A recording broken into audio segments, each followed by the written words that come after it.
there, happy Friday. Today is September the 26th. We're really pumped for today's episode. We have two pretty exclusive interviews for you. First, we're talking Team USA Bobsled with Karen Hubbard. Then we get into F1. We have the legend, famous from Drive to Survive on Netflix, Guenther Steiner joins us to talk about what we can expect from his upcoming show at Cluse Hall at Butler in November. It's an awesome interview. We learned so much about racing, Formula One, and if you stay tuned till the end, you're going to hear what the global perspective of Indianapolis, what the global perspective of the Indianapolis Motor Speedway is, how the U.S. is looked at when it comes to all things racing. It was very, very cool. I'm really excited for today's episode. Also, if you are up in South Bend, 574 represent, we are going to be up there today, Friday, tomorrow, Saturday for Fusion Fest. So if you see us out and about, come say hi. Let us know. Shoot me a DM or an email. Let us know what we need to do while we're up in South Bend. We have a couple things on our itinerary. We're golfing at Warren later today. Should be a good time. But if you have good South Bend recs, hit us up. With that being said, let's talk Team USA Bobsled. Hey everyone, before we get into today's episode, let's talk about an insurance company that I use and believe in, Indiana Farm Bureau Insurance. As someone who's experienced and shared all that our great state has to offer, I've learned that having an insurance carrier who truly understands Indiana makes all the difference. As a customer myself, I can tell you that I have confidence in my insurance and don't feel like I have to go it alone. What makes Indiana Farm Bureau Insurance special? Since they have offices in every Indiana county, your local agent is only a call or a text away. They know our communities and what makes them unique. They also help you find coverage customized for whatever stage of life you're in. Whether you're just starting out, growing your family, planning for retirement, from auto, renters, home, life, business, and farm, they've got it all. Now do yourself a favor and connect with a dedicated Indiana Farm Bureau Insurance agent near you. Just visit infb.com to get connected to a local agent. Tell them Nate and the team at Get Indiana sent you. Indiana Farm Bureau Insurance. Let's insurance together. Now let's get into this episode of Get In. Today my guest is Karen Hubbard. She's a rising rookie on Team USA Bobsled, and she recently placed in the top 15 at the 2025 Push Championships. We're going to get into what that all means in a little bit. She is a proud Hoosier. She's a Purdue-trained engineer, longtime Westfield High School track coach. Beyond athletics, Karen is an entrepreneur and founder of Cortex, bringing her experience as a former McKinsey & Company consultant to help organizations shape the future of work and workforce development. Her journey blends grit on the ice with innovation in business, proving that Indiana roots can thrive on the world stage. I'm really, really excited for this episode. Karen, welcome to Get In. Hello, thank you for having me. Someone had posted about your journey on social media. It might have been Allie Bretnacher. Do you know Allie? Oh my gosh. She's really into running. She creates a ton of running content. Like, what was the first kind of piece of PR that came out about you? Me posting about it. Just lucky for me in Chicago when I did the combine, the news happened to be there and they did an interview while I was there. So I think that was the first piece of PR back in May, I want to say. Okay, yeah. And then slowly it's kind of like snowballed into this whole thing. So lay the land out for everyone when we're talking through Team USA. Yeah. We're talking bobsled.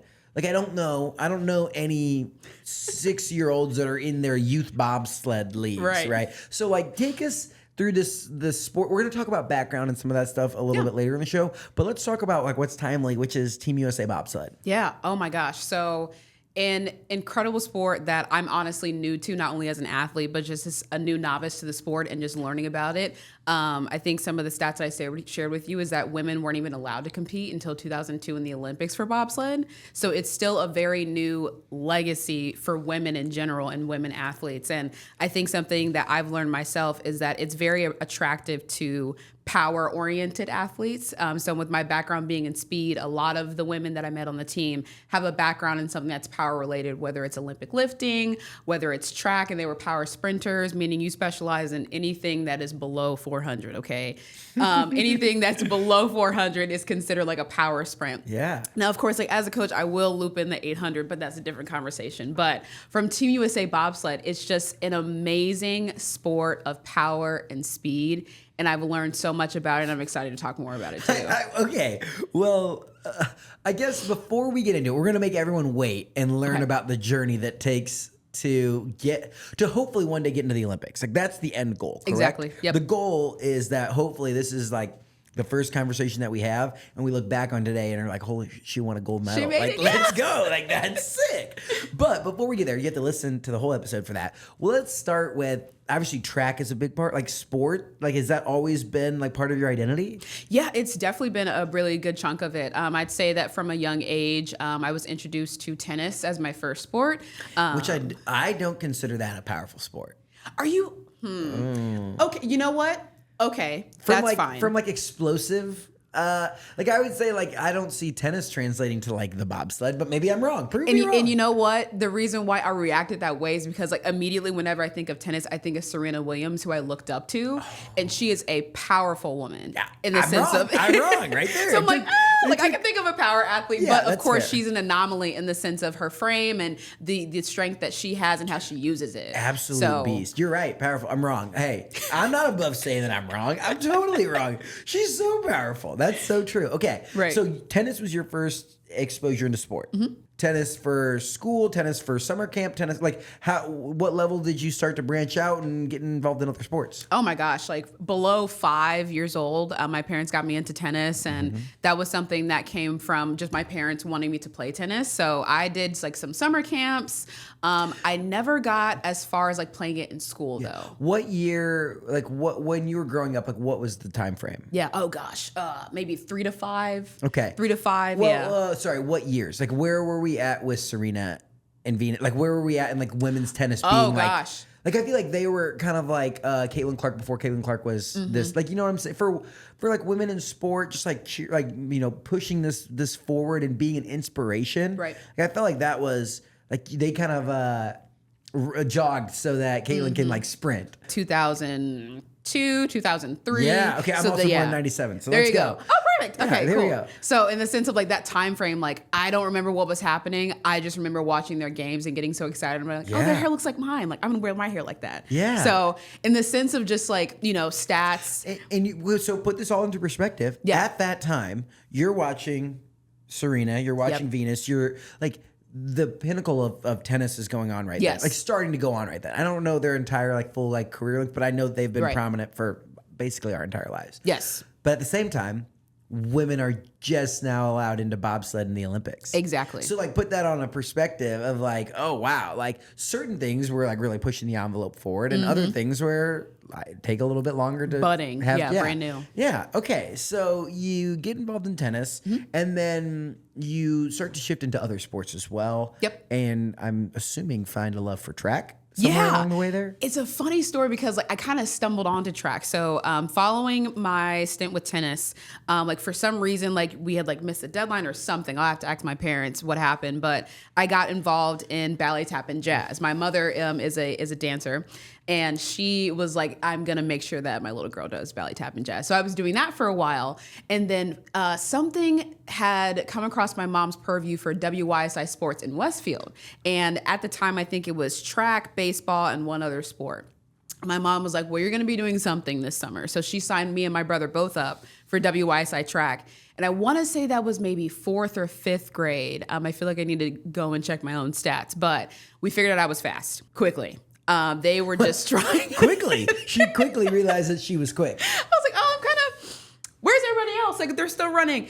And it was just so funny because I had never like thought about track. At the time, I was more interested in ballet. I was just having a fun time doing it, but I was really talented. So naturally, the coaches that were there were asking me like, hey, have you thought about like doing this in high school or middle school? And it was funny because they had actually tried to put me in the 400, and like I had a little bit of talent there, which for anyone that knows me, don't put me in anything over 200, just don't do it. And they were like, well, maybe you should consider cross country. And I was like, how long is that? And they're like, well, it can be a couple miles. And I was like, you can count me out. Don't do that to me. I'll pass. That's not funny. I'll leave that to anybody else. But yeah, so then cut my teeth in track and then just stuck with it all the way throughout high school. So nowadays you're coaching track. Yes. Obviously that's being around sport and coaching is just, I don't know, I think it's so incredible. I'm the head wrestling coach at Bishop Chatard High School. So That's awesome. I love being around, and it's just like always fun to, learn about what is what's in the minds and hearts of high schoolers today in 2025? But you end up, becoming a standout track athlete. And I feel like that's probably the base of, like, you talk about the power that comes into bobsled. Yes. So along that, you end up going to Purdue. Where do these paths all kind of intersect into coaching, your track career, bobsled, going to Purdue, and then you're also a consultant. It's like there are all these lifetimes that have happened, and you're 28? 27. 27 years young. I go into Purdue actually being a member of the track team at this time. So I'd walked on to the Purdue track team. Oh, boy. So, wait. Let's brag about yourself for a little bit. If you're going to walk on to a Big Ten track team, do we have some state medals? Do we have some, state accolades? Yes. Okay. So back in high school, I went to state every single year for an event. Okay, so you're fast. Just a little bit. I have a little bit in there. And then let's see. I medaled twice in the 100-meter dash. I want to say my sophomore year, my junior year. Sorry, Mom, if I'm wrong. She's got the stats more correct than me. But I medaled twice. And then for a few other events, I did go for the 200, I think, twice. And then for the 4x1 as well. So lots of success when I was in high school. Yeah, so we've got some high school state track medals, which are, it's one class. It's very, that's impressive. Thank you. Congratulations to you. Thank you. I think one piece of individual sports is that, every single kid gets thrown, every single track athlete. Yep. Every single wrestler, every single swimmer, they're all thrown into this mix and say good luck. So, okay. So it gave you enough confidence to walk on to the track team at Purdue. Yeah, it gave me enough confidence. I was like, I believe that I can do this. So I had enrolled at Purdue. At first, that'll be another sidebar for maybe another episode, but I had enrolled first under the College of Agriculture. And then I was like, actually, I think I want to be an engineer because I had done engineering programs throughout my high school career as well. So I switched to engineering and then was also on the track team to be a sprinter.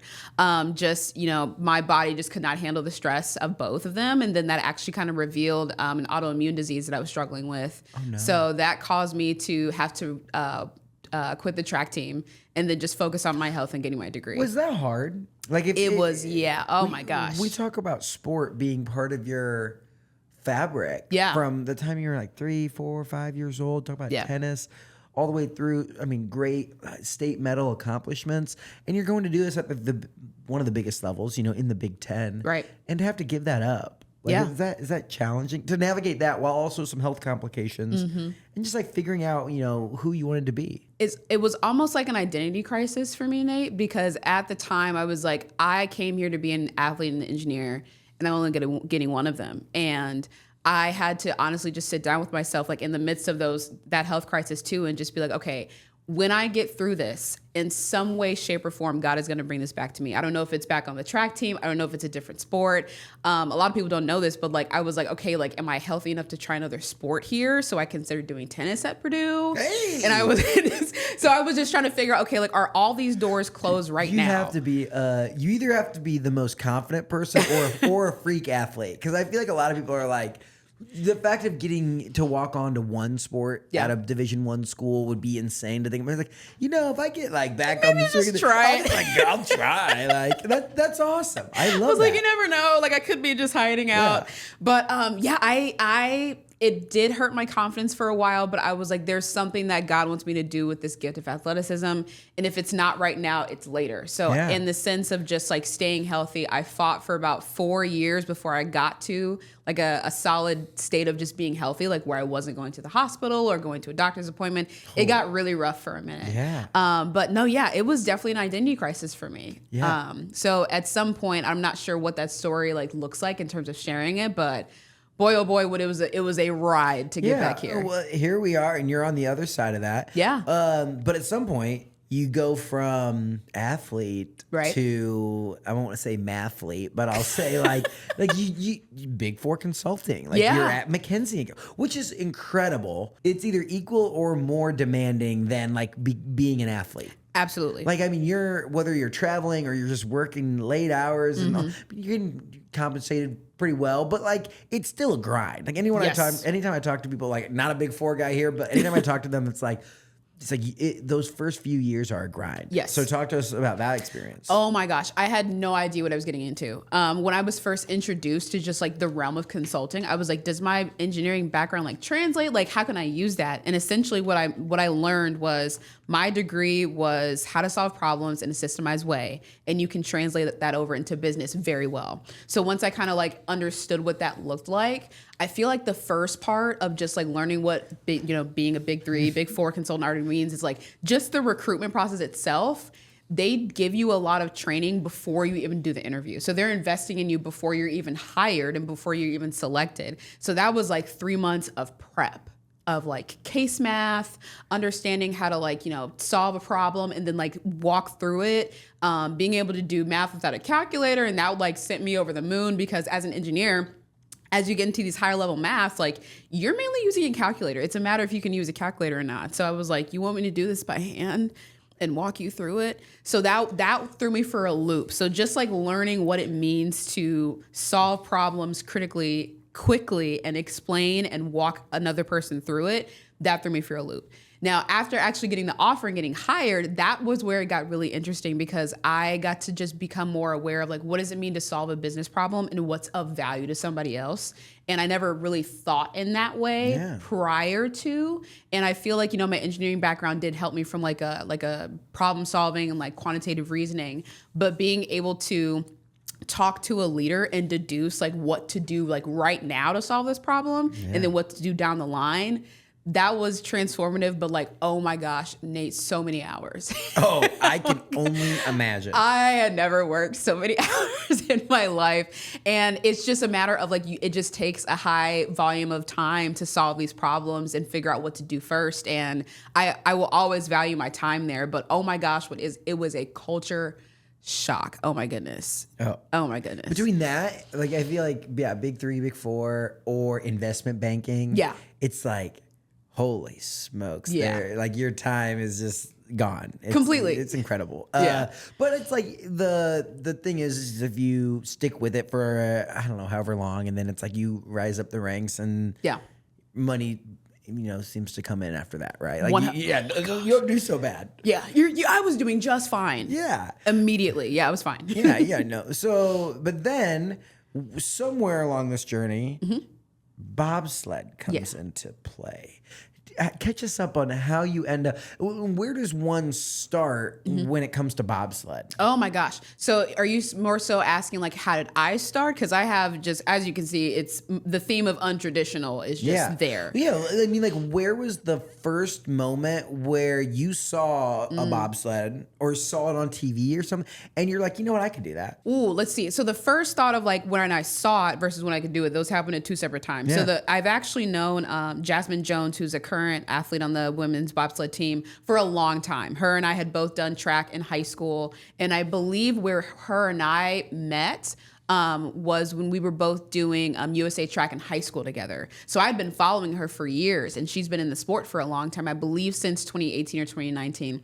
And so I'd seen her for a while. And for people who may not know or they need to have their memory jogged, what's a bobsled is this little like the contraption that you guys like push, and then you jump in. It's a very large contraption, can weigh anywhere from about like 300 to 500 pounds, and it's on ice. Yes. What the? Okay, so just so you have it in perspective, there's like, is it Cool Runnings? That was like the movie that made bobsled famous. Yep. Right. Where is that the Jamaican bobsled team? Jamaican bobsled team. Yeah, that's a great movie. Whom I've met, by the way. Oh, were they cool? They were so cool. Oh, I love that. Just like, oh my gosh, it's Jamaican. You guys from the movie. Okay, so you see your friend. Is she from Indiana?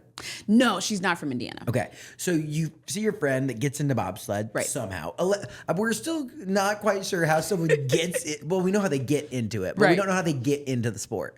You see that she's a part of this, and do you like watch her somehow, like on social media or something? Yeah, so I had been following her for years, so I was like, oh, like this is so interesting. Like I know that she's like going after the Olympics. I know that she's got a background in track, so just kind of like keeping track of her over the years, supporting her here and there, and she's supporting me as well in my endeavors over the years. And so I had always been aware of it, but in the sense of me going after it as something that I can do, finally, let's see, about 2 years ago, I was starting to come out of the fog of the disease that I was struggling with. And I was like, is there something I can do with this gift? Like, what do I still have?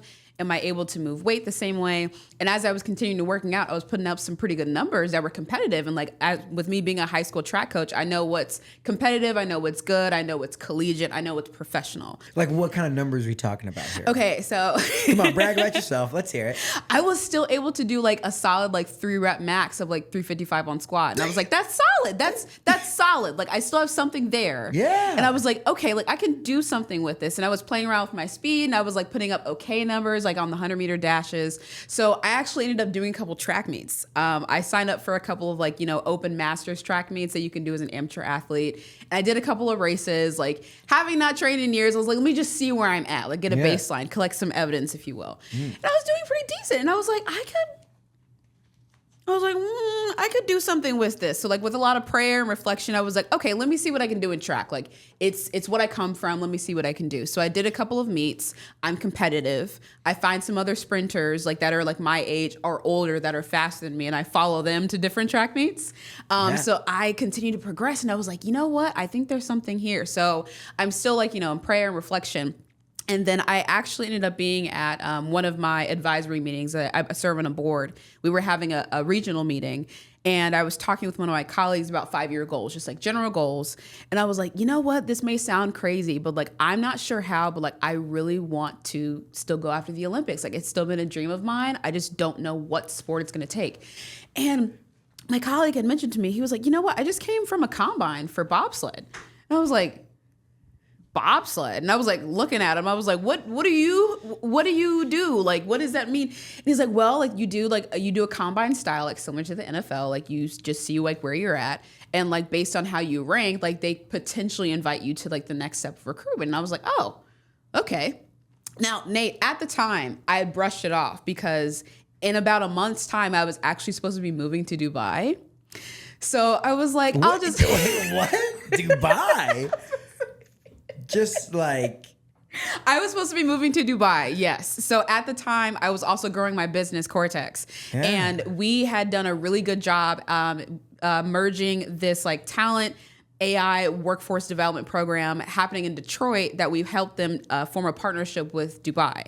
So Dubai, the people who we worked for out there was like, hey, like, would you mind coming to do this and build out our program? Just stay here for about 6 to 9 months. Like you can be here semi-permanently or permanently if you would like. And I was like, oh, sure. I'm happy to do that. What? Yeah, just why not? I'm happy to do that. My business was going in the right direction. I was excited about what we were doing and I had the flexibility to do it. So I was like, okay, I'm going to move to Dubai. And just logistically, it ended up not working out. Just like some things just were not in the cards. So I was like, oh, let me pick this bobsled thing back up. Like maybe I could do something. And I was like, maybe is there a combine like near? Like, is this a 2-year thing?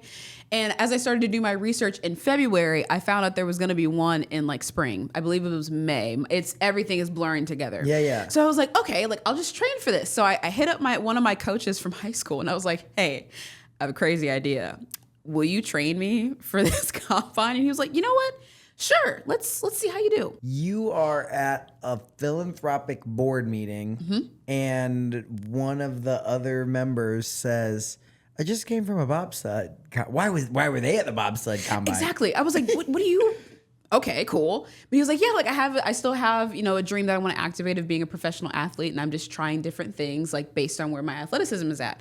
And he was like, you look like you put up some good numbers. Like I saw you working out in the gym this morning. Like, why don't you try it? And I was like, I'll think about it. Like I completely brushed it off at the time. And like, what does it take to be the best bob? Like, what are the characteristics? What are the movements that you're doing that are important? Yeah. Oh my gosh. So from a coaching perspective, I definitely say, of course, speed. Like that's the obvious one. You need to be able to move. But something that differentiates people who are fast versus people who are powerful is powerful people can move mass with their own mass. So think of the Olympic lifts like power clean, snatches. You can move mass very quickly. So if you have those skill sets, you're someone that could probably translate your skill set and your athleticism over into bobsled easily. Now, there is a coordination factor that I have seen, like, some athletes that are strong and powerful, but like just are not coordinated. There is a coordination effort to this because you're running on ice and then jumping into the sled. So if your timing is off, this may not be something that you want to think about. But I definitely say number one are speed and power, your ability to move mass quickly. Wow. Yeah. Okay. So let's dive into the combine. Yeah. What are they using to measure this? Yep. So the combine that I went to in Chicago, they had us do a 10-meter sprint, a 40-meter sprint, vertical jump, broad jump. And I believe that's all we ended up doing. There were some other combines that had like, a weighted toss. I've heard that some other combines did have some like power lifts in there, but mine was just basic. Like how quickly can you move? Mm-hmm. How fast and how high can you move your own mass? Because that's also a factor as well. And then what's your just basic agility? So you train with your high school coach. Yes. For 3 or 4 months. Maybe more like a matter of weeks. Oh, you trained for a couple weeks. Yeah, of course. Right, that checks out. You trained for a couple of weeks. Yeah. And you then hop in a car and zip up to Chicago to do 4 lifts or 4 exercises, mm-hmm. Take 4 measurements mm-hmm. to see if you make it through to the next round of the process. Mm-hmm. Take us through how you're feeling. You get out the morning of the combine, you wake up and it's like, all right, let's do this. On that day, I was just feeling a huge moment of gratitude because it took me a while to get back to a body that would just do what I asked it to. So I was just having a moment of gratitude. I was just for the first time, in an athletic setting, I didn't care how I performed, which is crazy for me to say with the background that I have. I was just excited to be able to be healthy and just go show what I got. I had wrote out what am I going to do for a warm up? What are some common injuries that I can think about? I remember having an ankle problem. So I was I'll be mindful of that. And it was funny because I had to completely scrap that because they gave us a warm up to do and they watched us do their own warm up. It was so funny because I was expecting I'll just go off in a corner and warm up and then show up. They're nope, everybody on the line. Dude, this is the warm-up we're doing. How many people? At least 40 at that one. Yeah. So they had 2 heats going on, and there was I want to say at least 40. There was a good amount of people. Had anyone there ever been in a bobsled before? No. No one there. Isn't that crazy? No one there had been in a bobsled before, but all of them were the top of their sports in college. And that was just kind of another cool thing. I didn't really do anything. So I was just oh, this is cool. I'm just amongst other people who are curious. Did you know what you had to do to advance? I had no idea in terms of stats. So the research that I did independently beforehand, I was what do some of the girls do? What they do in college? What got some attention? Some of the coaches to gravitate towards them. So I had an idea as far as 100-meter dashes. I had an idea as far as 200s. I had some idea of what push championship results look like because they also test you again in the 30 and some other sprints. So I had a ballpark of some numbers. Yeah. But I was just I'm just going to do my best. So you go out there and you do your best. Yeah. How did the day go? Let's see. When we got there, there were some athletes who were just hey, are you here for them? I was okay. So there's a little bit of camaraderie forming. And it was just so much fun because everybody was so supportive of one another because you could tell that everyone had a shared vision of somehow representing their country for with their athletic gifts.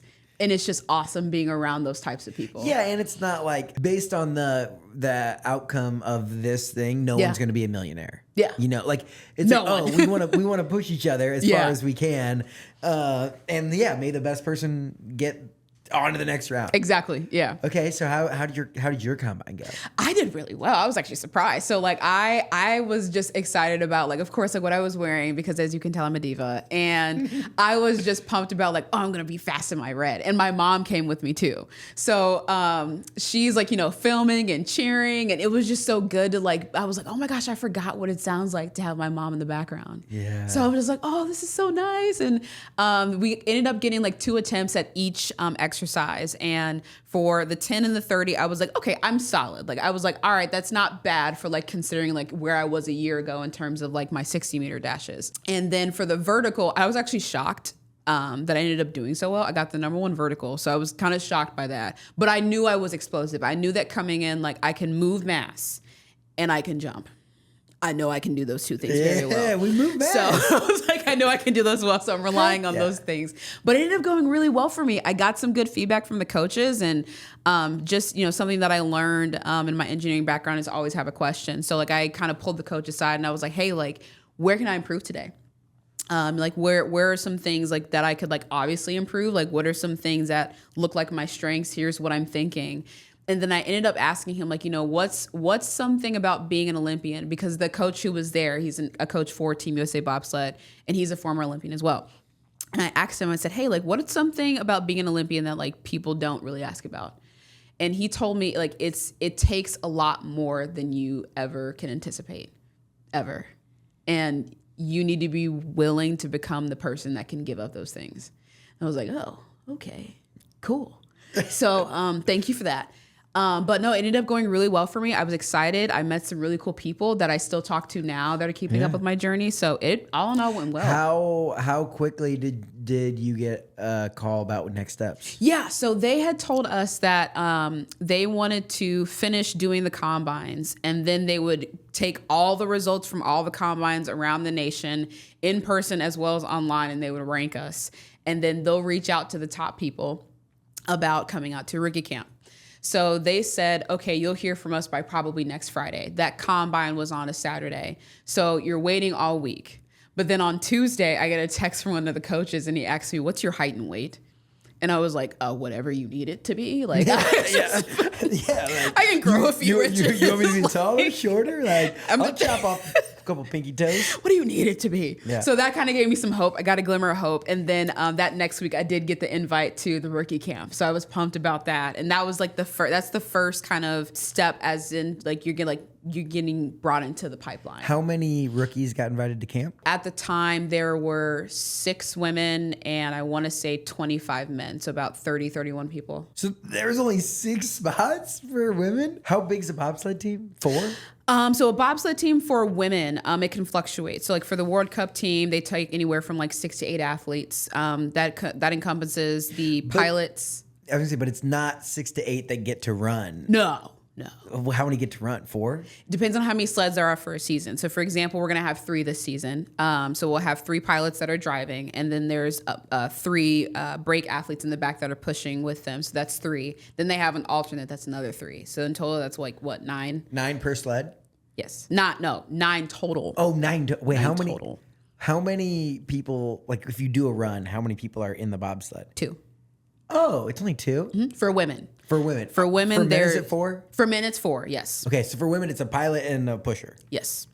So you got to move mass. Yes. Because you're the engine. Yes. Wow. Okay, so 6 rookie women get invited out to camp. And you just got back from this, correct? Yes. Well, no. So I just got back from the second half of that. So the rookie camp was back in July. Okay. And then based on how you did in the rookie camp, you got invited to participate more. Oh. Yeah. So from the 6, so there was 31 total athletes that went out to rookie camp. How many of them got invited to the next round?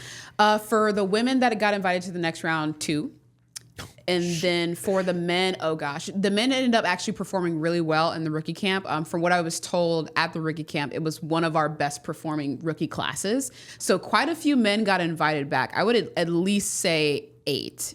At least 8. Wow. The men did such a great job. Just 2. You and another woman. Yes. For rookies, they get invited out. And then do they bring in the current team? Yes. For this last one that you went to? Okay, so you get to show up with people who, and at this point, when did you get into a bobsled for the first time? So I still haven't gone down. This is crazy. What? Like you're advanced down the path of being on Team USA Bobsled, but you've never been in a bobsled? So any photos that you've seen on social media of the practice sled, like the one that just looks like a wireframe, that's what we use throughout the season to practice with. Yeah. To my understanding, in the sense of like going down the full track, that's not something that you want to practice, because bobsled is essentially F1 on ice. You don't want to continue to risk your life doing too many runs down the hill. What? Yeah. So you just get in this thing and send it? Yes, you just send it. Yes. What? Yes, the speed is crazy. The G-forces you experience are just off the charts. And that's kind of like another selection criteria in the sense of like, okay, you make it through all of this. You can move the mass. You're fast. Okay, we get that. Now we're going to send you down the hill. And you got to trust someone else to drive this sucker? Yes. Yes. What? I know. Okay, my mind is blown. Okay, so you go out to the second half of camp, which is where they bring in the current pros. Yes. How many women total are there? So the total amount of women that participated in the Push Championships this year was 21 women. Push Championships. Yes. This is rookies and seasoned people that have been around. Yes. And how big does that play into who they select for the team? Yeah. Because team selection is coming out soon. Correct. Yep. That's coming out on Friday. The World Cup selection is going to come out Friday. Push Championships, to my understanding, in years past, is a majority of what they used for their decision making. The other piece of that is selection races, like where they actually send you down the hill. This year, just due to construction and like some other weather conditions, selection races were canceled. So, they're relying on the Push Championship results. The tariffs hit the bobsleds? What the? Come on, what is going on? That's a good one. Dude, okay, so what?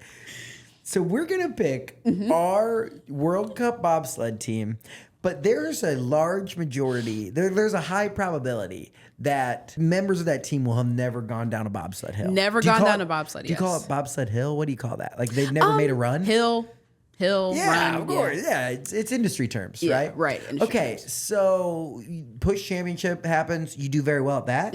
Top 15? Yeah. Do they know what place did you get? I got 14th. Hey, there we go. Top 15. Let's go.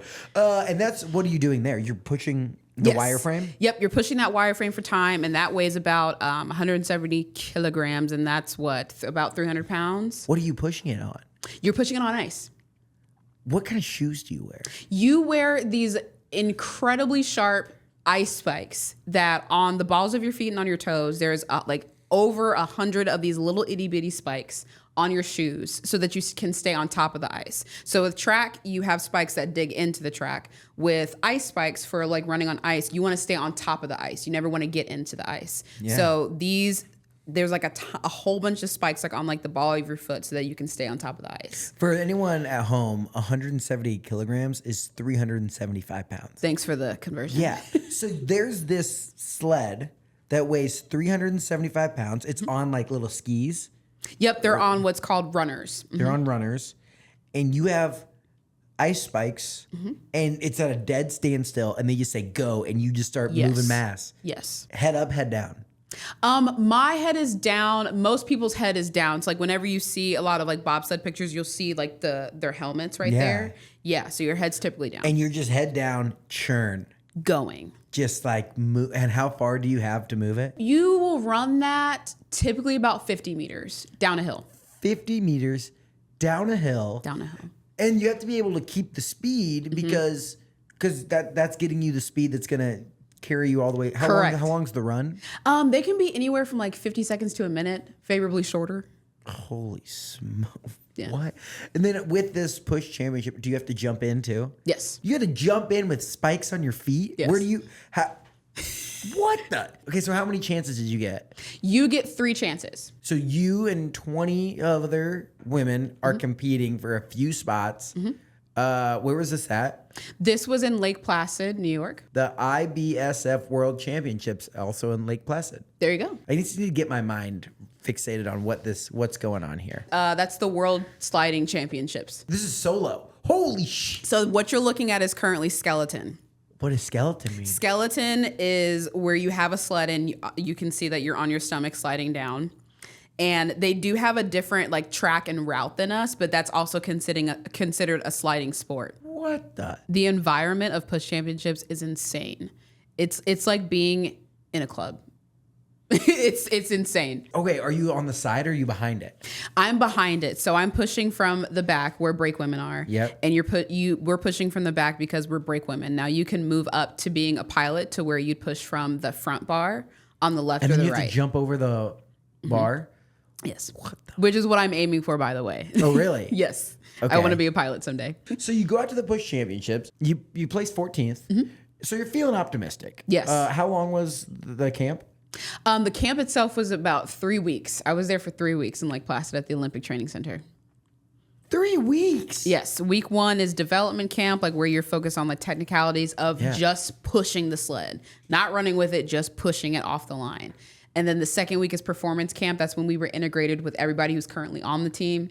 Then other rookies who've been invited out from other sports. So they recruit in different ways. I was recruited in like a traditional way, like where I went to a combine, was invited to rookie camp and then matriculated that way. But there's like other, really amazing athletes across the country to where it's like, hey, like you've already been on Team USA. You want to come try out bobsled, or you're like a power sprinter. What kind of other sports would they pull people for bobsled? Yeah, I'd still say like there's a big vein of track. So there's heptathletes, pentathlete that come into this. Football, there were a couple football players. Yeah.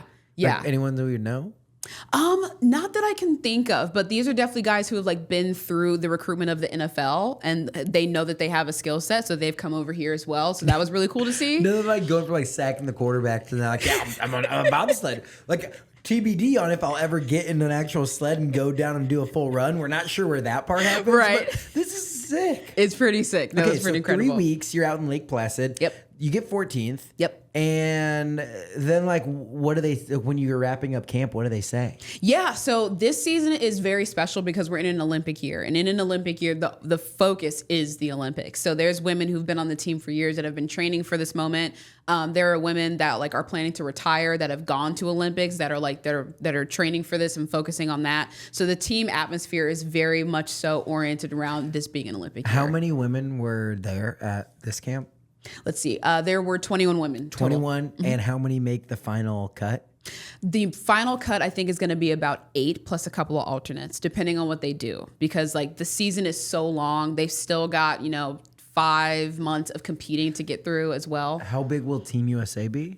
Team USA is going to be having 3 sleds for the Olympic year or for the season, because there's still a whole season too. What does your future look like in the sport of bobsled? I'd say with how I performed, the coaches were definitely communicating that I was impressive, like being someone that is a former athlete, like years ago, like not like fresh off college. I didn't compete in college. So they were really just celebrating that for me as well. But something that I did do was meet standards, which qualifies me for, potential growth down the line, but also something that they saw in my future was being a pilot. So I am going to pursue that pathway of becoming someone who can learn how to drive the sled.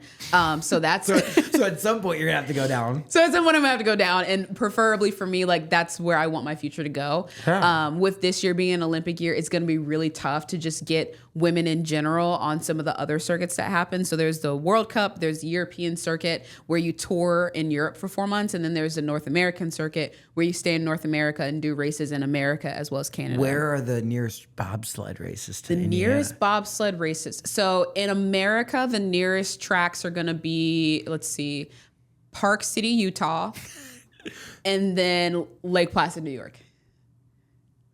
Yeah. My mind is blown. Yeah. It's looking positive that you will be on a bobsled team. Absolutely. Because they have to fuel teams for the Olympics. Yep. They have to fuel teams for the World Cup. Yep. And the European tour and the American tour. Yeah.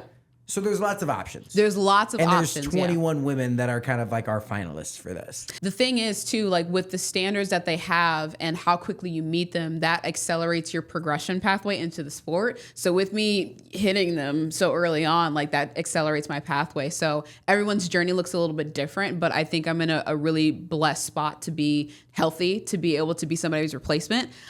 Anything could really happen. Like what's interesting about this sport is like, it's not that like the injuries are unique, but they could just be common. So like everyone has to be at their prime to be able to do this and do it well. What are the chances, like, I mean, in your internally, right? What are the chances that you're on our Olympic team? Oh my gosh, like ever or this upcoming one? This upcoming one. This upcoming one, when I tell you, I met some super women at this camp. For real. Who have been training for years. What's the average age of the average age? And that's interesting. The youngest that I met there on the women's side is 23. And then I'd say like our more seasoned athletes, like who are amazing. What a great 42. way to say that. 42. Oh, so something cool was for the push championships, they like randomize our order for the order that we go in. Guess who I was behind? Who? Lolo Jones. Oh. Lolo Jones is a phenomenal track athlete and bobsled athlete. And so after push championships, I'm just like going behind her. Like, so we go 3 times and she's in front of me each time. And so I'm still getting used to like being around her because I used to watch her on TV, which was incredible. Oh, damn. She's a hurdler too, right? Yes. A hurdle / bobsled. Yes. Huh. Those are some of the incredible women that like I was competing against. And she's been on the team a couple times before. That's so cool. Yes. And so an interesting piece for you out there that don't know, the U.S. women's bobsled team has medaled in every Olympics since 2002. Yes. So it's like, it's not like we're not good. It's not like they're just like picking anyone out. Like, yeah, just come and be part of the U.S. women's bobsled. No, we're good. There's talent there. There is a ton of talent.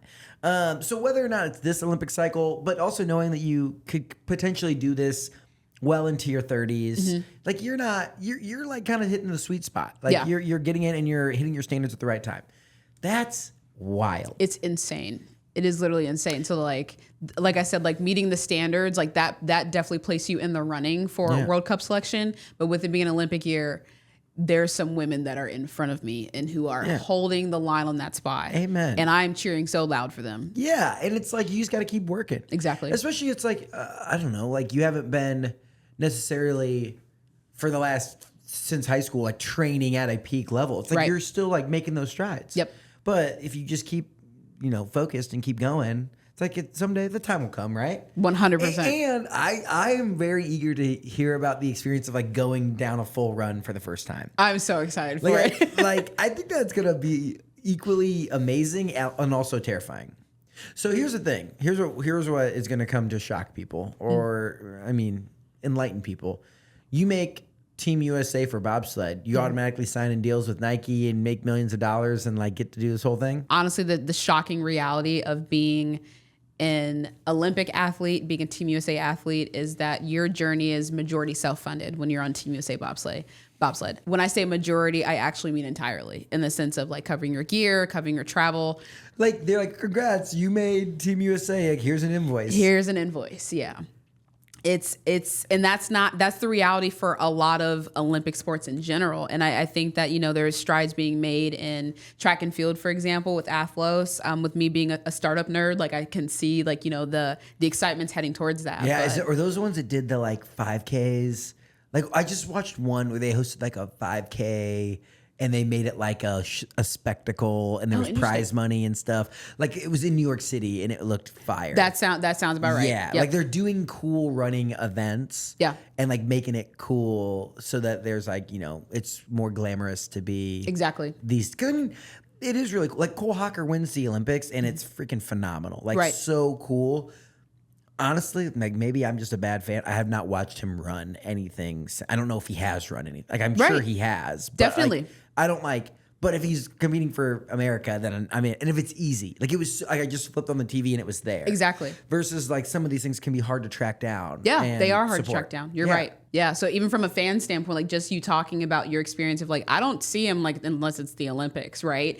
In the sense of just like, how do you bridge those gaps? And like, that's kind of like where my business mind comes in. Like, how do we bring more exposure to the sport? Because like, it is incredible. Like, I didn't know that I could not only just use my skills as a power athlete like this, but just being behind something like that. I think that there are a lot of brands who are excited about power and science and seeing speed used this way. Yeah. Oh my gosh. So what does it look like then to like what is the most successful bobsled athlete doing to help fund their trips? Yeah. Some of the most successful athletes are joining the military and being funded that way. What? Yes. So something that I learned about was the WCAP program, the World Class Athlete Program, where you can join a branch of the military. And of course, like you either have to serve or you have to, do a specific job. But like if you are meeting standards, that's something that you can go in the direction of. So that's something that was brought across my purview. And then of course, like there's getting sponsorships. But with this being such a small sport, people aren't super excited to get behind it, for a number of years. And it takes at least like 4 years of training to like get to the Olympics. So some of the top athletes, I'd say like 90% of the athletes that I met, military. And then wait, what? 90%? Like, are you going to join the military? Do you know what? I admire people that take that path. I do. that is just not something that I want to do. Yeah. And I think with my business acumen, I can create a different path for myself. It's going to be hard, but I'm open to it. The fact that you're like the alternatives are sponsorship or the military is kind of crazy to me. Yes, yeah. Or working a full-time job. There are a lot of athletes there who still work full-time, but I was just talking to a lot of them, and the reality is like they feel like they can't focus on either. Because if you have a full-time job and you want to just at least be good, like decent at it to not get fired, there's that. But then with sports, it's an all or nothing reality, especially if you want to go after greatness. So that's just the reality. That's wild. It is. Okay, yeah. so how can we as the Indiana community help you? I mean, go represent our country and fulfill this incredible dream that you're chasing down of becoming an Olympic athlete. Thank you. Well, I mean, if you know anybody who's open to sponsoring athletes like myself, I'm amateur, but on a fast track to not only making Team USA Bobsled, but being a performing member and bringing home medals. Sponsorship is something that I have available. And I actually yesterday got the letter in the mail to certify my 501c3 status for my nonprofit, Karen Slays. Yes, that's fire. So that's something exciting, an incentive that I wanted to offer to people who want to go the sponsorship route. I have been fundraising on GoFundMe. I'm over halfway to my goal, which is really exciting to be able to cover the season. And then also just creating awareness. I think in general, there are a lot of female athletes who are curious about, what gifts that they have and how they can continue to use them in a professional sport. Because for me, my only option in my head was to run track. And truthfully, even though I was like, bred in that sport, I was just like, I don't see that future for myself. Is there something else I can do with, how I can move weight, for example?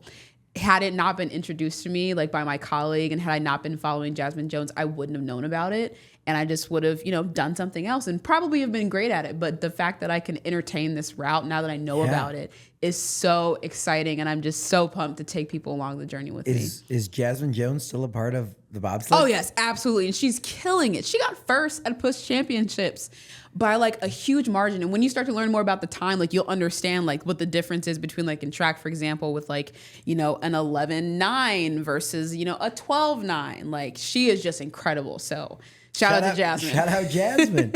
I love it. This is incredible. I learned so much. The final question that's resonating in my head is just like, Jasmine. Yeah. So number one at Push Championships. How many times a year is she getting fully suited up and doing a full-blown bobsled run? Outside of the sliding season, which is November to February, my estimate for her would be under 6. And of course, like that's just my guess. I have no idea what her training regimen is, but just with my understanding of the sport, you are risking your life every time you go down these tracks because you're going so fast and there's no point in doing a slow run.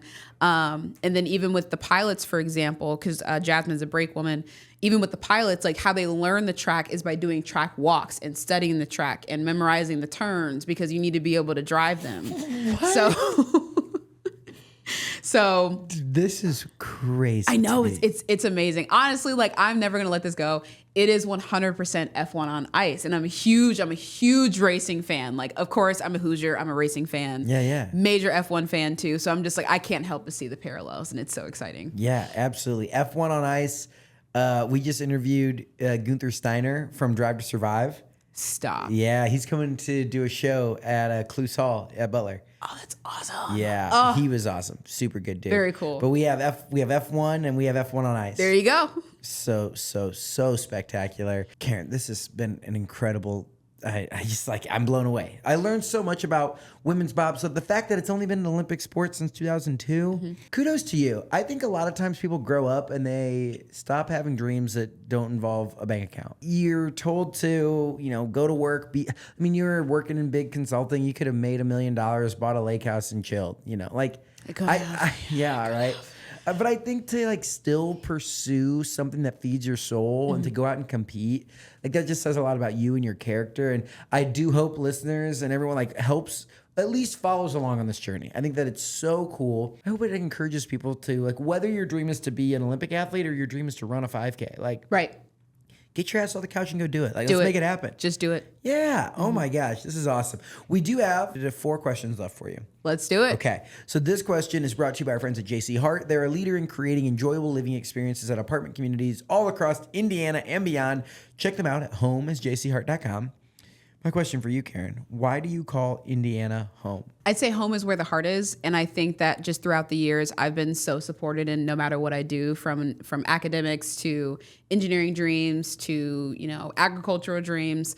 There's always been someone in the Indiana business academic ecosystem that will point me in the right direction, and I credit all those people to arriving to this point right now, and so that's why I love Indiana and why I won't stop talking about it. I'm so happy to be home. Heck yeah, I love that. Okay, next question. These are the same 3 questions we ask every guest who comes on the show. Cool. First one is, what's something the world needs to know about Indiana? Well, outside of being the racing capital, that's one. I'd say also that I am a sincere believer of us becoming the innovation capital of the world as well. 100% from the entrepreneurship and workforce development standpoint. Hey, Yeah. I love it.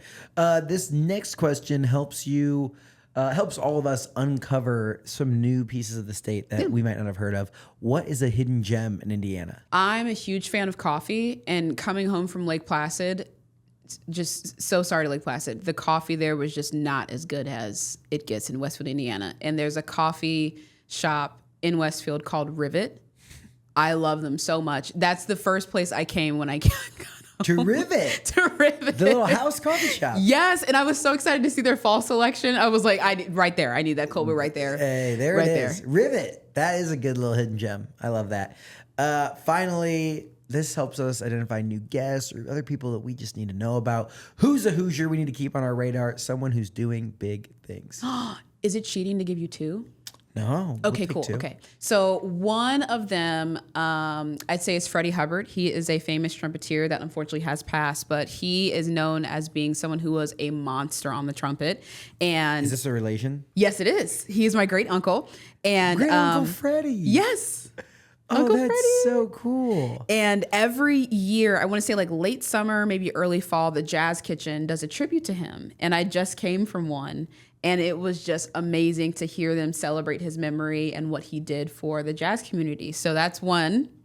Listen to this. Ready? Freddie Hubbard. In 1958, at the age of 20, he moved to New York and began playing with some of the best jazz players of the era, including Philly Joe Jones, Sonny Rollins, Slide Hampton, Eric Dolphy, J.J. Johnson, and Quincy Jones. Mm-hmm. That's incredible. Uncle? Yes, Uncle Freddie? Mm-hmm. Heck yeah. Who's number 2? Number 2 is Lena Irby. She is a track athlete, and she's just a phenom that I've just had the privilege of, staying in contact with over the years via social media. She's currently running in the World Championships at Tokyo. She just medaled in the 4x4 mixed relay, and then up next, she's got the 4x4 women's relay. So that's Lena Irby. She went to Pike High School. Lena Irby Jackson. Yes, there she is. Okay, wait. Here we go. Let's just take a peek here. Gatorade Player of the Year for the state of Indiana in 2015. And then she did it again in 2016. She was also awarded the 2016 Indiana Sports Award presented by the Indianapolis Star. And she earned Pike High School's MVP 3 years straight. There you have it. Well deserved. Let's go. What is she? And she's now running the... Yeah, she's on Team USA, currently running in the Tokyo World Championships. She's got that 4x4 women's relay next, I believe. Yeah, she was in the 21 Olympics. Yep. She's got it. I mean, this is all by the IG bio. According to the IG bio, a bronze medal and a gold medal. That's her. Heck yeah. Oh yeah. No, she's an Olympian. Heck yeah. Good for her. Shout out Pike High School. Go Red Devils. Karen, this was spectacular. Thank you so much for sharing the mic with us. Thank you so much for, one, just the passion that you bring to going out there and competing. I think that there's just a true art in being willing to push yourself, being accepting of the results and of your journey and of your time, but also being willing to get back out there. I was kind of hinting on it earlier. Like, a lot of times you grow up, you get to be north of 25 and you're like, you know what, I'm just meant to work, or I'm just meant to do this. And I don't know. I think that a lot of times having something else that's fueling you, a reason to wake up and go push yourself to be the best possible, can create more meaning. Like when you get to the end, at the end of it, like have like meaningful stories to talk about of like how you chased your dreams. Like, it's so inspiring. I love it. Thank you. It's been a pleasure. If people want to connect with you, where can they do that? Instagram at Karen Hubbard _ on social media. Heck yeah. I love it.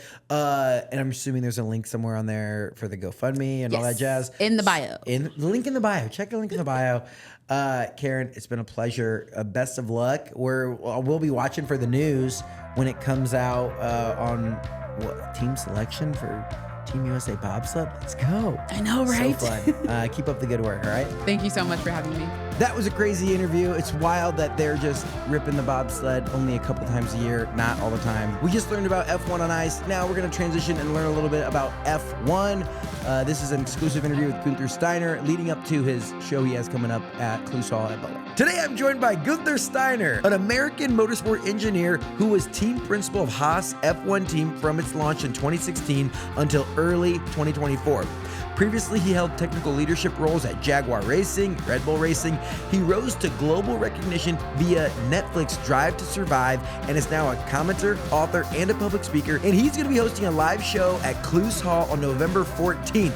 We're super excited to welcome Guenther to the show. Gotta say, you're calling in from Italy. This might be the furthest distance we've ever had a guest join us on Get In. We're really excited about it. Welcome to Get In, man. Going back to the States on Sunday. In 2 days, I'm back in the States in North Carolina. But then I'm going, before coming to Indianapolis, I'm going a few times back and forward all around the world because I'm going to do the Zandvoort F1 race GP for the German TV. So I need to come back to Europe for a week or so. Man, okay, so F1, obviously very, very popular today in 2025. It has been, I feel like, popular overseas for a long time. But really the rise to prominence in the U.S. happened with Drive to Survive. Correct? It looks like, yeah, that there was a lot of, it gained in popularity. I think F1 was known, but basically nobody was really interested in it, because I think the United States had, like Mario Andretti, he's a legend in F1, he's American. But then once he went away, there was no team anymore American, there was no driver, so it lost a lot of popularity. People remembered it, but nobody could do anything with it. And then Drive to Survive comes along, people start to watch that in COVID, and then here we go. It gets very popular. Yeah. How long have you been around F1 as a sport? Too long. Like long enough to remember when F1 raced in Indianapolis? I was there when the 6-car debacle happened, which was not helpful for F1 in the US, that debacle. I was there for that race, yeah. I had Doug Bowles, the president of the Indianapolis Motor Speedway, on the podcast maybe like 10 or 11 months ago. And I asked him, what would Indianapolis have to do to bring F1 to Indianapolis? And he's talked about, maybe it was like 2006, 5, somewhere in there. And like the tire issue, like there was just this whole line of things that just like did not go well. So like F1 fans, it feels like have a very bleak perspective on Indianapolis when it comes to the F1 scene. I don't know. Would you agree? Because that race, it was not Indianapolis' fault.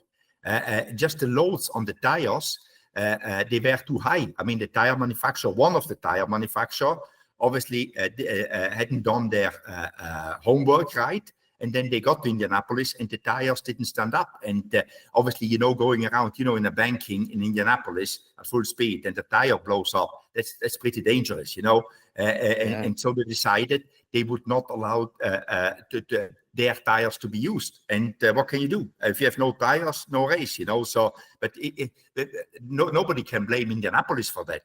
Indianapolis was just a racetrack. The racetrack was there, so the tire manufacturer could have taken some data to make sure that the tire withstands the loads. But obviously, they didn't do their homework. Which is, it's crazy. Like, yeah, the more I learn about IndyCar, the more I learn about F1 and NASCAR, just like the engineering and the science that goes into all of it is nuts. And you actually, before you got into F1, you spent time in NASCAR or no? I was in F1 and I worked for Jaguar in F1. I worked for Red Bull in F1, and then Red Bull opened up a NASCAR team, and that is when I moved to the United States. That is how I ended up in North Carolina. So did you move to Charlotte, like the Charlotte area, to like work with NASCAR and Red Bull? What years does Red Bull still have a NASCAR team? They closed it down. I think it was about 2010 to 11. I was there from 2006 to Yeah, 2006 to 2008. I was setting it up there in Charlotte. And like I feel like those early to mid 2000s, like NASCAR was super popular. The US, like this was probably like Jeff Gordon, Tony Stewart, Ryan Newman, like all these dudes that I just remember growing up with. Dale Earnhardt Jr., like all the fun time. What was when you think? Let's talk a little compare and contrast NASCAR to F1. Like super popular and prominent in America, and like obviously super popular and prominent worldwide. What were some of your favorite parts of like each of those as you compare and contrast NASCAR to F1? I don't think I can compare it. I tell you, my favorite things was when I moved to the States. For me, NASCAR was something completely new. I worked in motorsport since 1986. I was in rallying. I did DTM, which are German touring cars. I did quite a lot in motorsport. And then I was asked to go to the States to do NASCAR. Obviously I knew about NASCAR, but I didn't know any detail. I knew it existed, but coming over there, for me, it opened up a complete new world. It was motorsport. But it's how it is handled in the States. Motorsport to let's call it Europe. The European style racing. It was completely different. But for me, it was good to learn and to be there because, as you well know, F1 was taken over by an American company, Liberty Media, which Liberty Media made it as big as it is now, Formula One. Formula One was big before, very well managed, very well built up by a guy called Bernie Ecclestone in the good old days. Liberty Media buys it and just makes it, boom, exploding all over the world, and especially in the United States. And for me, and at that time, I was back in Formula One because F1 when Liberty Media bought it.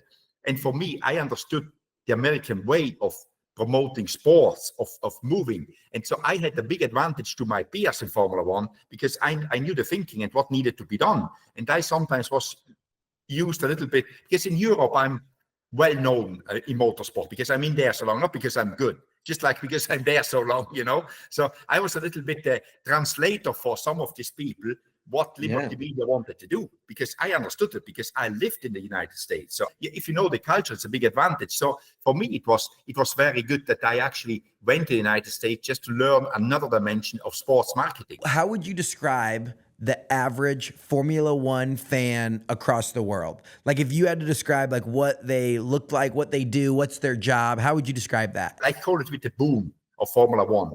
A lot of young people came in and a lot of female. Before, I could describe it very well. Middle-aged, white male. Now it's demographic. It's all over the place. It's for everyone now, And when it grew, it didn't grow with the people which had there before. It took on complete new demographics, which is the cool thing. Young people, maybe like you, before they were not interested in motorsport, and that's what it did. So that is very, very, very cool. It would be interesting because you're 2 years in NASCAR. Like the NASCAR fan, and especially in the late 2000s, is like, Budweiser drinking, like probably cut off jeans. So when you go and look around, like, a lot of people in Indiana, like, unless you're a diehard race fan, they probably haven't gotten the opportunity to go to an F1 race yet. But they have probably been to the Indy 500 or they've been to the Brickyard 400.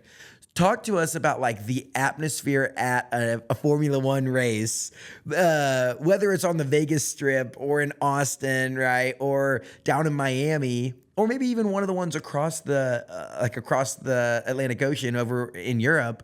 Talk to us about the vibe of an F1 race versus your time in NASCAR. People want entertainment, I would say the racing, it's different, but in the end, it's motor racing. I mean, an event is not made only out of the motor race. It's made out of events around it. And a NASCAR fan or an IndyCar fan would enjoy an F1 race. Obviously, in the beginning, there would be sometimes a little bit of a conflict. Oh, do I really want to touch this sport? Because I don't know anything about it, Yeah. But once you get into it, it is quite entertaining. It's not more complex or anything. It's motorsport. When you go to a race, what F1 does very well now it's the whole entertainment part around it. If you go to Miami, which is I think in the United States, Miami, Austin, and Las Vegas, these are the 3 races you can go. But Miami, they put so much on, and if somebody wants to experience F1, and everybody says, "Oh, F1 is so expensive." In Miami, you can get a general admission ticket. It's not so expensive, but it's worthwhile to try. What I always say also to people which go F1 and they, say, "Oh, NASCAR is these big cars, these big elephants going in a circle."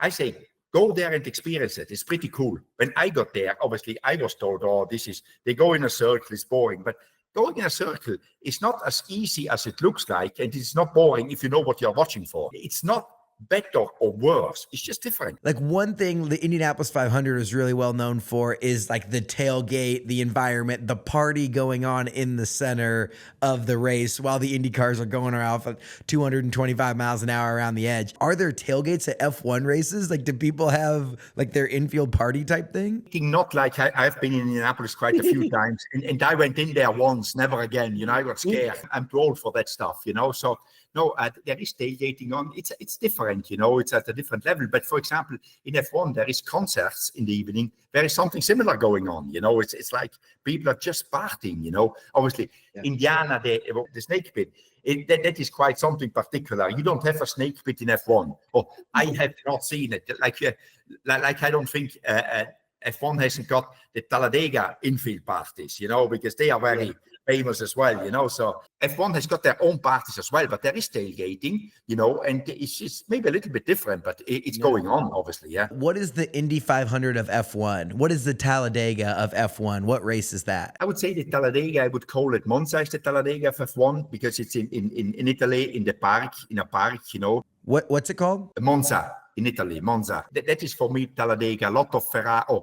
90% are Ferrari fans, it's all there, so Monte Carlo is iconic in F1. Yeah. From being an Indiana guy, like spending a lot of time over here, it's like we know what's in our backyard, we know NASCAR, but I've heard Monte Carlo, or I don't even know, is like Le Mans, like is that an F1 race? That is as well, there is big entertainment, but that's a 24-hour race which IMSA cars are racing. Ford versus Ferrari did me wrong. I watched the movie and I was like, oh, this must be what F1 is like. Well, they just dropped the F1 movie. So before we get into talking about your live show that's coming to Butler, I would love to know a kind of final question about your experience in F1. It does feel like the last, let's say, decade, like Formula One has just been a snowball when it comes to popularity globally. Obviously very big in Europe, but like continue to have a huge footprint. For you personally, how has the last decade and the rise of popularity of F1 like impacted your life and changed your life? People in the industry, you are known by them in the industry, but the general public doesn't know you really. Some people, obviously, the diehard fans know you. But now, because it has become so popular, also in Drive to Survive, you mentioned the movie, people just, wherever I go, I'm always conscious that somebody knows me. Not knows me, knows who I am. Obviously doesn't know me, but knows who I am. And but I don't change. But why should I change because of that? Because people know me or I'm popular. So, but it's a little bit different. But a lot of people stop you, especially in airports when you're sitting down for a selfie and things like this. But it's. I always say there's a lot of worse things in life to do than that one, than to take selfies with people because people got to know you because of the TV. And what is strange in the US, a lot of people know me from Drive to Survive, but they actually don't know really F1. They are not. They watch. They think it's a show. They don't realize there is actually a real sport behind it. Where I got my popularity. So people maybe think I'm an actor almost. In this show. I'm not. I'm just doing my job in the show, and somebody filmed it and put it on in a documentary. That is wild because it's like I think you had 22 years in total through F1. Is that correct? Yeah, that's correct in F1. Yeah. But I'm almost 40 years in motorsport. You've been doing this for a minute, and it does feel it's like they're almost like, oh, this is like a dramatization. This is like actors doing their thing, and it's like, no, this is just life. It's just that's my life. I mean, that is what I do. I didn't watch it. You didn't watch it? No. Wow. So you have no idea why, people just gravitated. But I didn't watch it, and I don't know how they positioned it and things like this, Okay, so obviously F1 is known for being, let's say, high end. You know, like the celebrities, the Los Angeles, the Miami, the Austin, Texas, the stars come out for F1, particularly in the US. Has there ever been a moment when you were like working within F1 or now in like the media where a moment has just like blown you away, where you look around and you're kind of like, what the heck? I started in motorsports almost 40 years ago, and I look around and like you're hanging out with Brad Pitt as he's filming or whatever. Has there been a crazy moment? For me, that my whole life is a little bit crazy because, it's not like this is not something I started off to be. I like racing cars. I wanted to work in racing, and there where I got to. It's much simpler than people think it is. I never started out to be a person which everybody knows. That was never my intent.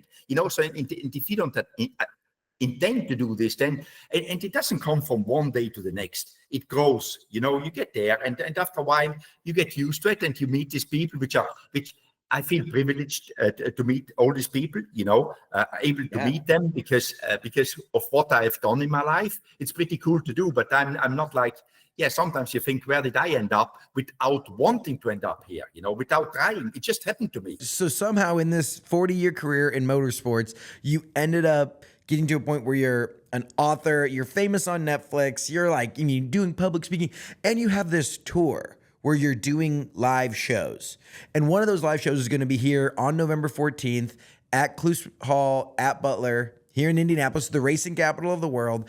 Talk to us about what we can expect at your show, Guenther Steiner, Unfiltered Live. I want to make a show. So I wrote a book with a ghostwriter, and then obviously you write a book, you do a book tour. We do this first book tour, and in England, we do 10 shows. They sell so quick. So the organizer said, let's do another 15. So we do 25 shows. They sell very quick. The second book comes out, and then they say, oh, let's go to Australia with the tour. We do 9 events in Australia. People very happy, selling very much. Then they say, oh, let's do another 45 shows in the UK. And then they said, hey, maybe America wants as well some show. Let's try to do some there. And that's how we ended up to do this show.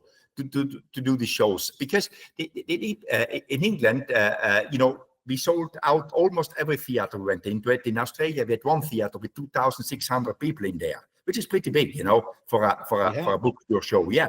So anyway, what you can expect is basically I talk about through my career, how I got into motorsport, because it's very interesting. I come from a place, my family had nothing to do with racing cars.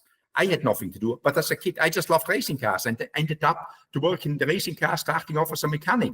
I tell that story, the story how I came up with the idea to set up an American F1 team after more than 20 years that there was none. It was I tell all that stories because, again, they are very simplistic. I came up with some ideas and then I go and do them, and then they make them happen. So I tell all that stories, and then obviously we talk a little bit about also the current things which are happening in F1, and then we also give the people in the audience the chance to ask questions. Show starts at 7:30. You're gonna give this background of like how a young boy from Italy, family not into motorsports, but you just like see these cars. Like, where was the moment in your life where you were like, hey, I want to make this my career? To be honest, I never thought there is a career for me, motorsport. That's the other strange thing. I did my national service, and I just finished my national service. I was in the army. I had to do that one at the time, and I just found a job advert. And I sent a letter to them, and I got the job there, and that is how I started. But when I was a kid, I didn't know that there was a career in motorsport actually possible. For me, it was just a hobby. I just loved racing cars. How many dates are you doing in the U.S.? We are doing 3. We're doing Chicago, Indy, and Philadelphia. So we can expect November 14th at Cluse Hall at Butler.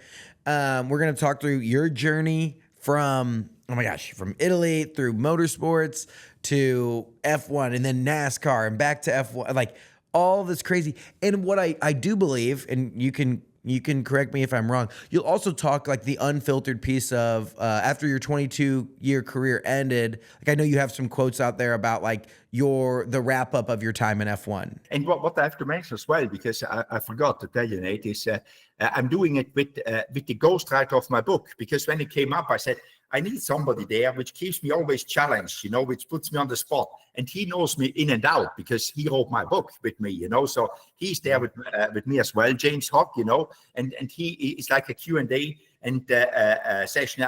It's not a monotone talk, it's quite entertaining as well.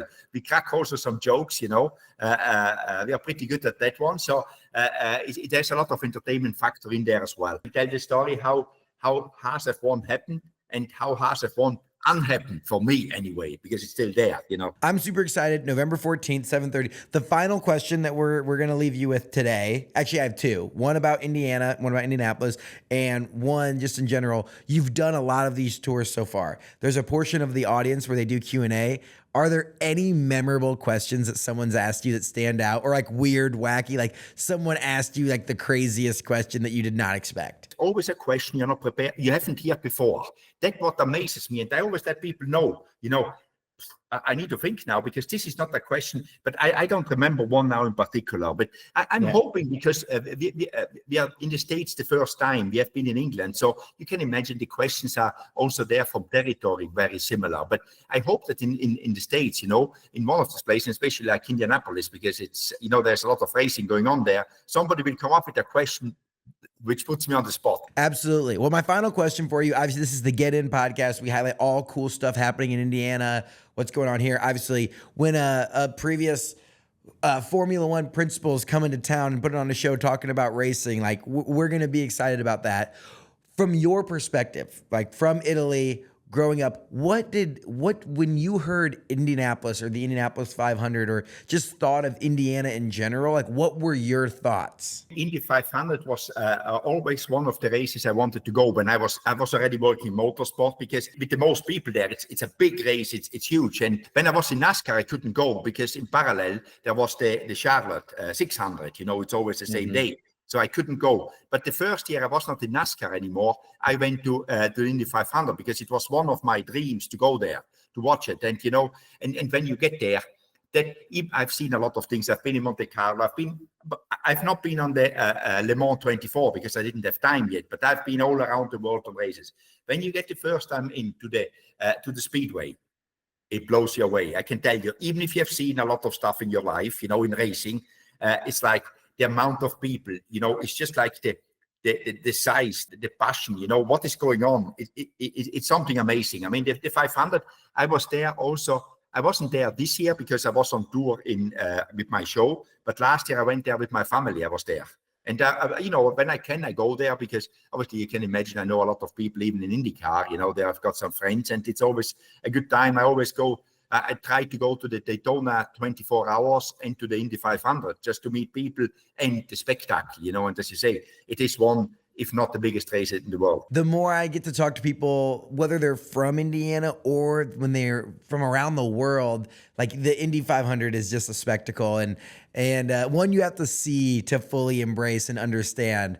Good. We're really excited to have you in town on November 14th at Cluse Hall at Butler, 7:30 p.m. That's when the show starts. They have a whole, the Cluse Event Center is awesome. People can go there early, grab a drink, hang out, get ready. It's going to be your ghostwriter, you on stage doing Q&A, talking about your wild career from mechanic all the way through to principal of an F1 team, to author, to all these, to Netflix superstar, even though you've never seen the show.